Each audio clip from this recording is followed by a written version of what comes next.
മൂല്യാധിഷ്ഠിത ജീവിതമാണ് ക്രൈസ്തവ ദർശനം മുന്നോട്ട് വയ്ക്കുന്നത്. കുടുംബ ബന്ധങ്ങളുടെ ശാക്തീകരണം ഇതിലൂടെ സാധ്യമാകും. ദൈവാശ്രയബോധവും പരസ്പര സ്നേഹവും വിട്ടുവീഴ്ച മനോഭാവവും കുടുംബ ബന്ധങ്ങളെ ഊഷ്മളമാക്കും.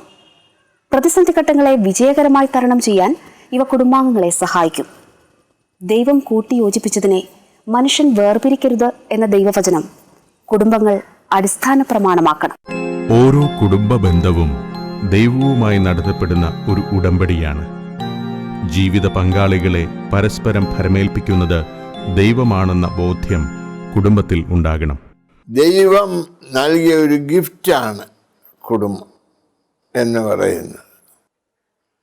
ഈ മനുഷ്യനെ ദൈവം ആണും പെണ്ണുമായി സൃഷ്ടിച്ചപ്പോൾ കുടുംബം ആരംഭിച്ചു എന്ന് ഞാൻ വിശ്വസിക്കുന്നു. അതുകൊണ്ട് കുടുംബത്തിൽ വ്യത്യസ്തത വേണം, ഡൈവേഴ്സിറ്റി. എന്നാൽ ഭിന്നത പാടില്ല. വ്യത്യസ്തതയില്ലേ കുടുംബമൊക്കെ ഇല്ല. ഇന്നത്തെ സമൂഹത്തിലെ എല്ലാ ദോഷങ്ങളുടെയും അടിസ്ഥാന കാരണം കുടുംബത്തിൻ്റെ തകർച്ചയാണെന്ന് കുടുംബം ഇല്ലാത്തത് കൊണ്ട് ഞാൻ വിശ്വസിക്കുന്നു. എനിക്ക് കുടുംബമില്ലെന്ന് പറയുന്നത് തെറ്റാണ്. ഞാനൊരു മെത്രാനാകുന്നത് വരെയും എൻ്റെ കുടുംബത്തിൻ്റെ അംഗമായി ജീവിച്ചു. അതുകൊണ്ട് ഒരു കുടുംബവുമായി ബന്ധപ്പെടാത്ത ആരും ഭൂലോകത്തിലില്ലെന്ന് എൻ്റെ കാര്യം. ഈ അഗതി മന്ദിരത്തിലുള്ളവരും അനാഥരും ഒക്കെ തന്നെ അവരെ എടുത്ത് വളർത്തുകയോ സഹായിക്കുകയോ ചെയ്യുന്ന ഒരു കുടുംബത്തിൻ്റെ പൂർണ്ണതയല്ലെങ്കിലും ഒരു രീതിയിലുള്ള കുടുംബം അവർക്കുണ്ടായിരുന്നു. കുടുംബമില്ലാതെ മനുഷ്യന് വളരാൻ സാധ്യമല്ല. തമ്മിൽ കരുതുവാനും സ്നേഹിപ്പാനും ഒക്കെ പഠിക്കുന്ന സ്ഥലമാണ് കുടുംബം. അതുകൊണ്ട് കുടുംബത്തിലാണ് മനുഷ്യൻ മാനവനാകുന്നത്. മാൻ ബിക്കംസ് ഹ്യൂമൻ ഇൻ ഫാമിലി. അതായത് സ്നേഹിക്കാൻ പഠിക്കും, കരുതുവാൻ പഠിപ്പിക്കും, സ്നേഹം സ്വീകരിക്കാൻ പഠിക്കും, മറ്റുള്ളവരുടെ കരുതൽ സ്വീകരിക്കാൻ പഠിക്കും. അതുകൊണ്ട് ഒരു കൊച്ചു സമൂഹമാണ് കുടുംബം. ഞാൻ തുടങ്ങിയപ്പോഴേ പറഞ്ഞു, ഇത് ദൈവത്തിൻ്റെ പ്ലാനും ദൈവത്തിൻ്റെ. അതുകൊണ്ട് ദൈവത്തോടുള്ള ബന്ധത്തിലാണ് ഈ കുടുംബമായിരിക്കുന്നത്. കുടുംബമാകുന്നതിന് ഒന്നാമത്തെ സ്ഥാനം ആ കുടുംബം ദൈവത്തിൽ അധിഷ്ഠിതമായിരിക്കണം. കുടുംബ ബന്ധങ്ങളെ ദൈവത്തോട് ചേർത്തു നിർത്തുന്നത് പ്രാർത്ഥനയാണ്. ഒരുമിച്ചുള്ള പ്രാർത്ഥന പ്രതിബന്ധങ്ങളെ അതിജീവിക്കുവാൻ കുടുംബാംഗങ്ങൾക്ക് കരുത്തു പകരുന്നു. ഒരുമിച്ച് പ്രാർത്ഥിക്കുന്ന ഭവനം ഒരുമിച്ച് ജീവിക്കും എന്ന വാക്യം നമുക്ക് മറക്കാതിരിക്കാം. ദൈവം സ്നേഹമാണ്. പരസ്പരം സ്നേഹിക്കുകയും കരുതുകയും ചെയ്യുന്ന കുടുംബങ്ങൾ ദൈവത്തിൽ വസിക്കുകയാണ് ചെയ്യുന്നത്. ത്യാഗപൂർണമായ സ്നേഹം ബന്ധങ്ങൾ സുദൃഢമാക്കുന്നു. ഹൃദയം തുറന്ന് സ്നേഹിക്കുന്ന കുടുംബങ്ങൾ ഭൂമിയിൽ സ്വർഗം തീർക്കുന്നു. അന്യോന്യം സ്ത്രീയെയും പുരുഷനെയും ബഹുമാനിച്ചുകൊണ്ട് അവരുടെ കഴിവുകളെ അംഗീകരിച്ചുകൊണ്ട് കുടുംബജീവിതം എന്ന് പറയുന്ന നമ്മുടെ ആ ഒരു ലക്ഷ്യത്തിന് വേണ്ടി ഓരോ നിമിഷവും പ്രവർത്തിക്കാൻ ഒരുപാട് സ്റ്റെപ്പുകളുണ്ട് കേട്ടോ. ഒരുപാട് സ്റ്റെപ്പുകളുണ്ടെന്ന് പറഞ്ഞാൽ സ്ത്രീയും പുരുഷനും കല്യാണം കഴിച്ചതെന്ന് വിചാരിച്ച് ഭാര്യയും ഭർത്താവൊന്നും ആകത്തില്ല. ഭാര്യ വളരണം. എങ്ങനെ? ഈ ഭർത്താവിൻ്റെ ഭാര്യയായിട്ട് വളരണം. ഈ സ്ത്രീയുടെ ഭർത്താവായിട്ട് ഇയാൾ വളരണം എങ്കിലേ പറ്റുള്ളൂ. നമുക്കിവിടെ വളർച്ച സംഭവിക്കുന്നില്ല. വളരണമെങ്കിൽ എന്താ വേണ്ടത്? അന്യോന്യം മനസ്സിലാക്കുക. അന്യോന്യം മനസ്സിലാക്കണമെങ്കിൽ ഏറ്റവും വലിയ മാധ്യമമായിട്ടുള്ളത് നമ്മുടെ ഈ കമ്മ്യൂണിക്കേഷൻ, ആശയവിനിമയം എന്നുള്ളതാണ്. ആശയവിനിമയം, വർത്തമാനം പറയുക, മനസ്സിലാക്കുക, ആശയം സംക്രമിപ്പിക്കുക, ഇതൊന്നും നമുക്കറിയില്ല. നമുക്ക് പലതും ശ്രദ്ധിക്കാനേ പറ്റുന്നില്ല. ശ്രദ്ധിച്ച് കേൾക്കുന്നവർ വഴക്കുണ്ടാക്കുന്നില്ല. വഴക്കുണ്ടാക്കുന്നവരാരും ശ്രദ്ധിച്ച് കേൾക്കുന്നില്ല.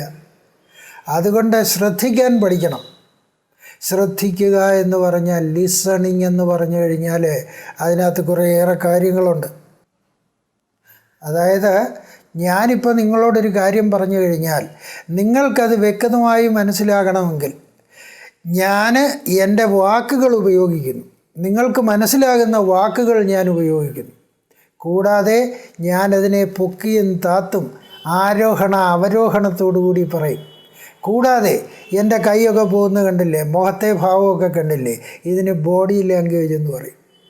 ഇതുകൂടാതെ പറഞ്ഞു വരുന്നതിനിടയ്ക്ക് നമ്മളൊന്ന് നിർത്തും, സൈലൻസ് എന്നുള്ള ഒരു രീതി.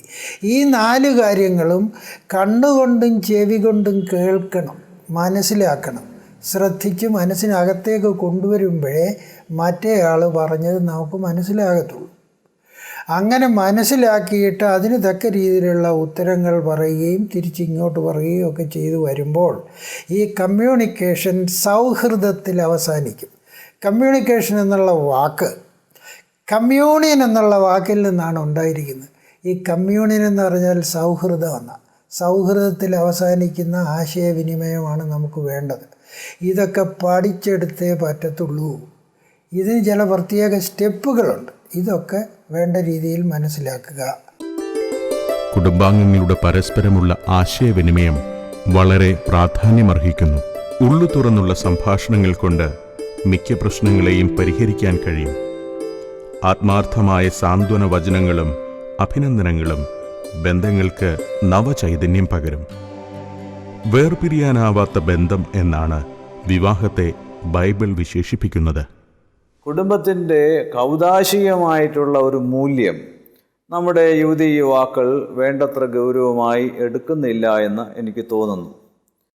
അതുപോലെ തന്നെ മാതാപിതാക്കളും ആ കാര്യത്തിൽ വേണ്ടത്ര വിധത്തിൽ കുടുംബത്തിൻ്റെ കൗദാശിക മൂല്യം അവരുടെ മക്കൾക്ക് അല്ലെങ്കിൽ ഇളം തലമുറയ്ക്ക് പകർന്നു കൊടുക്കുന്നതിലും അവരെ വിജയിക്കുന്നുണ്ടോ എന്ന് എനിക്ക് സംശയമുണ്ട്. യുവതീ-യുവാക്കളുടെ മാനസിക ഐക്യം എന്ന് പറയുന്ന ഒരു പ്രധാനപ്പെട്ട ഘടകം, അത് ആവശ്യമാണ്. അതോടൊപ്പം തന്നെ കുടുംബങ്ങൾ തമ്മിലുള്ള പല കാര്യങ്ങളുള്ള സാധർമ്മ്യം വളരെ പ്രധാനപ്പെട്ട ഘടകമാണ്. പക്ഷേ ഈ 2 ഘടകങ്ങൾ ഒരു ഭാഗികമാവുകയും അത് പൂർണ്ണമാകണമെന്നുണ്ടെങ്കിൽ പള്ളിയിൽ കൊണ്ടുവന്ന ഈ യുവതീ-യുവാക്കളെ വിവാഹം നടത്തുമ്പോൾ ആ വിവാഹത്തിൻ്റെ ഒരു കൗദാശികമായ ഒരർത്ഥമുണ്ട്. ഈ അർത്ഥത്തിന് ഈ യുവതീ-യുവാക്കൾ കൊടുക്കുന്ന മൂല്യം, മാതാപിതാക്കൾ കൊടുക്കുന്ന മൂല്യം, അതാണ് ഒരു കുടുംബജീവിതത്തെ വളരെ ശക്തമായി ഉറപ്പിച്ചു നിർത്തുന്നതെന്നാണ് എൻ്റെ ഒരു ബോധ്യം. എന്നാൽ നിർഭാഗ്യവശാൽ ഈ കൗദാശിക മൂല്യം എന്നുള്ളത് ഇന്നത്തെ തലമുറയ്ക്ക് വളരെയധികം കുറഞ്ഞു പോയിട്ടുണ്ട്. പള്ളി വെച്ച് നടത്തുന്നത് വിവാഹത്തിൻ്റെ ഒരു സാമൂഹ്യ അംഗീകാരത്തിൻ്റെ അടയാളം എന്നുള്ളതിനേക്കാൾ അപ്പുറത്ത് ദൈവം യാഥാർത്ഥ്യമായിട്ട് ഇവരെ ഭാര്യാഭർത്താക്കന്മാർക്ക് ആയിട്ട് കൂട്ടിച്ചേർക്കുന്നു. ഇതുവരെ ആലോചിച്ചതിൻ്റെ പുറകിൽ പരസ്പര സ്നേഹം കാണാം, വീട്ടുകാർ തമ്മിലുള്ള ധാരണ കാണാം. പക്ഷേ ഈ വിവാഹത്തിൻ്റെ കൂദാശ കഴിയുമ്പോൾ ഇനി ഞങ്ങളെ യോജിപ്പിച്ചത് ദൈവമാണ്. ദൈവം യോജിപ്പിച്ചതിനെ മനുഷ്യന് വേർപിരിക്കരുതെന്ന് വേദപുസ്തകത്തിൽ കർത്താവ് കുടുംബജീവിതത്തെക്കുറിച്ച് അധികം കാര്യങ്ങൾ പഠിപ്പിച്ചിട്ടില്ലെങ്കിലും കർത്താവ് വ്യക്തമായി പഠിപ്പിച്ച അടിസ്ഥാനപരമായ വാക്യം, ആ ഭാഗം വായിച്ചുകൊണ്ടാണല്ലോ വിശുദ്ധ കൂദാശ നടത്തുന്നത്. ദൈവം യോജിപ്പിച്ചതിനെ മനുഷ്യൻ വേർപിരിക്കരുത്. അപ്പോൾ ദൈവം യോജിപ്പിച്ചു എന്നുള്ളൊരു ഘടകത്തിന് ഈ ദമ്പതികൾ എത്രമാത്രം പ്രാധാന്യം കൊടുക്കുന്നുവോ അതാണ് കുടുംബജീവിതത്തിൻ്റെ വിജയത്തിൻ്റെ ഏറ്റവും അടിസ്ഥാനപരമായ ഘടകമെന്ന് ഞാൻ വിചാരിക്കുന്നു. അതിൻ്റെ മേലാണ് ബാക്കി പല കാര്യങ്ങൾ പണിയേണ്ടത്. അതുകൊണ്ടാണ് വളരെ വ്യക്തമായി വേദപുസ്തകത്തിൽ ചില അടിസ്ഥാനങ്ങൾ ശക്തമായി പറഞ്ഞിട്ടുള്ളത്. പരിശുദ്ധനായ പൗലോസ്ലീഹായും എത്ര അർത്ഥവത്തായിട്ടാണ് കുടുംബജീവിതത്തെ വിശദീകരിച്ച്, ക്രിസ്തുവും സഭയും തമ്മിലുള്ള ബന്ധം പോലെയാണ് ഭാര്യയും ഭർത്താവും തമ്മിലുള്ള ബന്ധം. എത്ര മഹത്തായ ഒരു അടിസ്ഥാനമാണ് കുടുംബത്തെക്കുറിച്ച് പൗലോസ്ലീഹ പറഞ്ഞു തന്നിരിക്കുന്നത്. യേശുക്രിസ്തുവും സഭയും തമ്മിലുള്ള ബന്ധമെന്ന് പറയുന്നത് എത്ര ആഴമേറിയ ബന്ധം. പഴയ ഇസ്രയേലായ യഹൂദ സഭ ദൈവത്തിൽ നിന്ന് അകന്നു പോയപ്പോൾ യേശുതമ്പുരാൻ്റെ രക്തം കൊണ്ട് വിലയ്ക്ക് വാങ്ങിയ പുതിയ സഭയും ക്രിസ്തുവും തമ്മിലുള്ള ബന്ധം, മണവാളനും മണവാട്ടിയും, ഇതുപോലെയുള്ള ബന്ധത്തിലേക്കാണ് ഈ ഭാര്യയും ഭർത്താവും പ്രവേശിക്കുന്നത്. കർത്താവും സഭയും തമ്മിലുള്ള ബന്ധം. അവിടെ ചിലപ്പോൾ സ്ത്രീ വിമോചനക്കാർക്ക് ഒരു പ്രശ്നം ഉണ്ടാകാറുണ്ട്. അത് ഭർത്താവ് കർത്താവിൻ്റെ സ്ഥാനത്ത് നിൽക്കുമ്പോൾ സഭയുടെ സ്ഥാനത്ത് ഭാര്യ നിൽക്കുന്നത് ഒരു പ്രത്യേകമായിട്ടുള്ള അവരുടെ ഒരു താഴ്ന്ന അനുഭവത്തെ സൂചിപ്പിക്കുന്നതാണോ എന്ന് ചിന്തിക്കുന്നവരുണ്ട്. ദൈവശാസ്ത്രം മനസ്സിലാക്കാമെങ്കിൽ അങ്ങനെ ചിന്തിക്കേണ്ട ഒരു ആവശ്യവുമില്ല. യേശുക്രിസ്തുവും സഭയും തമ്മിൽ വേർപിരിക്കാനാവാത്ത ബന്ധമാണ്. തന്നെയുമല്ല, ക്രിസ്തുവിൻ്റെ ശരീരമാണ് സഭയെന്നാണ്. അതുകൊണ്ടാണ് കർത്താവ് സഭയെ സ്നേഹിച്ചതുപോലെ ഭർത്താവ് ഭാര്യയെ സ്നേഹിക്കണമെന്ന് പറയുന്നു. അതുകൊണ്ട് ഈ ദൈവശാസ്ത്രപരമായ അടിസ്ഥാനങ്ങളെക്കുറിച്ച് നമ്മുടെ തലമുറയെ കുറച്ചുകൂടെ ഗൗരവമായിട്ട് പഠിപ്പിക്കുക എന്നുള്ളതാണ് കുടുംബജീവിതങ്ങളെ ഉറപ്പിക്കുന്നതിൻ്റെ ഏറ്റവും പ്രധാനപ്പെട്ട കാര്യം. ചെറിയ ചെറിയ പിണക്കങ്ങളുടെ പേരിൽ ജീവിതത്തിന് വിരാമം കുറിക്കാൻ ഒരുങ്ങുന്നവർ, വിവാഹമോചനത്തിനൊരുങ്ങുന്നവർ എന്നേറെയാണ്. കാലത്തിന്റെ കനൽ വഴികളിൽ തളർന്നു പോകാതെ ജീവിതം കൊണ്ട് മറുപടി നൽകിയവരുമുണ്ട്.